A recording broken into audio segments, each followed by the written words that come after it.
Bismillahirrahmanirrahim. Assalamualaikum warahmatullahi wabarakatuh. Hamdan wa syukran lillah, salatan wa salaman ala rasulillah Muhammad sallallahu alaihi wasallam wa ala alihi wa ashabihi wa man tabi'ahum bi ihsanin ila yaumiddin, amma ba'd.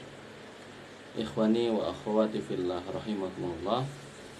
Pemirsa sekalian yang dimuliakan Allah Subhanahu wa taala, sebagaimana janji saya, insyaallah mulai malam hari ini kita akan langsung membahas kaidah demi kaidah fikih ya, qawaid fikih yang berkaitan dengan ekonomi, keuangan, perbankan, bisnis ya, yang biasanya setiap hari kita temukan dalam kehidupan ya.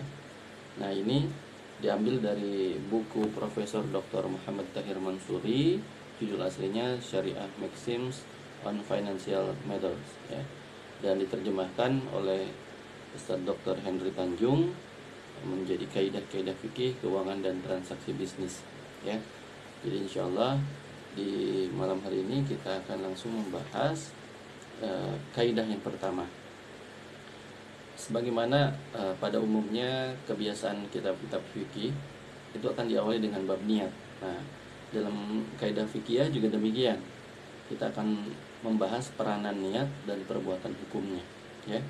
Jadi ada kaidah yang berbunyi al-umuru bimaqasidiha ya.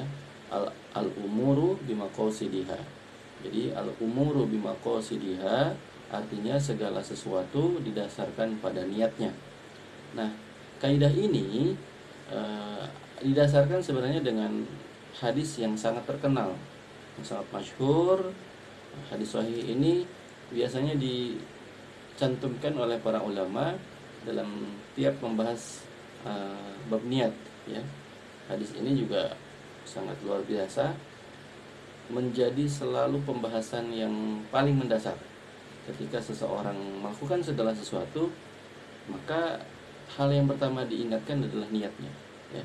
Jadi hadis innamal a'malu binniyat wa innamal likulli imri'in ma nawa ila akhiril hadis ini adalah dasar dari kaidah fikih al-umuru bimaqasidiha. Kalau tadi hadisnya berbunyi innamal a'malu binniyat, segala sesuatu tergantung dari niat, wa innamal likulli imri'in ma nawa, dan tiap-tiap orang akan mendapatkan dari apa yang dia niatkan. Nah, kaidah fikih ini menjadi kesimpulan ya, rumusnya adalah al-umuru bimaqasidiha, segala sesuatu itu didasarkan pada niatnya. Nah, artinya apa? Jadi suatu perbuatan layak mendapatkan imbalan ataupun tidak itu ketika perbuatan tersebut dilakukan dengan niat yang baik. Ini kaitannya dengan ihsanul amal ya.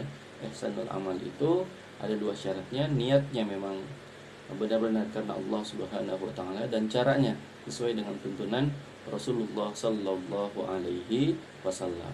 Nah, jadi kaidah al-umuru bimaqasidiha menganjurkan bahwa ketika menilai keabsahan dan akibat hukum suatu perbuatan, niat ini niat melakukan perbuatan itu harus diperhitungkan ya. Di samping juga aspek yang terlihat dari perbuatannya ya. Misalnya begini, ada seseorang yang menemukan barang ya. Menemukan barang itu di dalam Islam itu kan tidak sembarangan, karena ini statusnya adalah milik orang lain yang tidak diketahui siapa pemiliknya. Maka ketika orang tersebut mengambil barang yang tercecer, barang orang lain yang ditemukan di jalan, lalu dia mengambilnya, nah kemudian kalau barang itu hilang atau rusak di tangannya, maka ada kewajiban mengganti barang yang tergantung pada niatnya ketika mengambil ya. Jadi kalau misalnya kalau dia mengambil niatnya untuk diserahkan kepada yang punya ya, dan supaya orang lain tahu, maka dia dianggap amanah dan tidak diharuskan untuk membayar ganti rugi. Jadi ada orang yang mengambil bukan bermaksud, misalnya ya, lebih realnya misalnya dompet. Di dalam dompet tersebut ada identitas, ada uang, ada sejumlah kartu identitas yang penting lainnya. Nah, ketika si orang yang menemukan itu mengambilnya, nah, untuk tujuan dikembalikan kepada yang punya, maka ini adalah bagian dari hal yang tadi disebutkan, bahwa ia tidak perlu mengganti, ya, tidak perlu mengambil tidak perlu mengganti ataupun membayar ganti rugi, ya. Nah, kalau dia niatnya untuk memiliki barang yang ditemukan tersebut, ya, atau yang disebut dengan istilah suka ada orang pengutil, ya, yang suka mengambil barang orang lain tuh untuk dimiliki sendiri, maka ini dia akan terkena ganti rugi kalau ketahuan dialah pemiliknya, maka dia akan disebut sebagai pencuri, ya. Jadi status orang yang menemukan barang milik orang lain ini bisa berubah, ya, karena apa?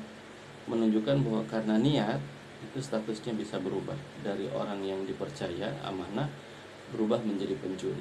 Itu yang disebut dengan al-umuru bimaqasidiha. Atau misalnya hal lain, kalau dalam konteks lain misalnya ada jual beli, ya. Ketika kita tahu kita punya anggur dan anggur yang kita panen dijual kepada seseorang yang memang sudah diketahui suka membuat minuman keras atau khamar dari anggur, maka jual beli tersebut menjadi dilarang sebab niatnya sudah ketahuan, ya. Niatnya membeli anggur itu untuk membuat khamar, maka jual beli tersebut menjadi haram, ya. Ini dari kaidah al-umuru bimaqasidiha, menjadi sesuatu yang penting untuk kita pahami. Lalu misalnya apa lagi? Ada orang yang menikah, tapi menikahnya sebetulnya untuk membuat pasangan yang tadinya sudah bercerai dan talaknya talak 3. Itu kan kalau ada pasangan bercerai, talaknya talak 3, dia tidak boleh rujuk, ya, tidak boleh rujuk kecuali dia diselingi dulu oleh 1 kali nikah, ya, sampai kemudian cerai, baru si yang tadi itu bisa menikah lagi. Nah, tapi kalau tadi, ya, pernikahan yang jeda itu, yang yang mengisi waktu agar si yang tadi bercerai itu bisa berujuk lagi, kalau dilakukan dengan main-main, maka ini pun sama, al-umuru bimaqasidiha, niatnya bukan karena pernikahan yang sesungguhnya, tapi karena main-main, maka menjadi haram pernikahannya. Lalu apalagi misalnya ada lagi orang yang jual beli senjata dan senjatanya itu dijual kepada penjahat, ya.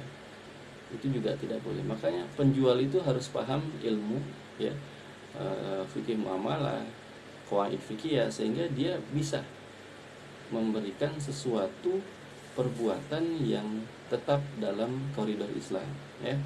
Atau misalnya apalagi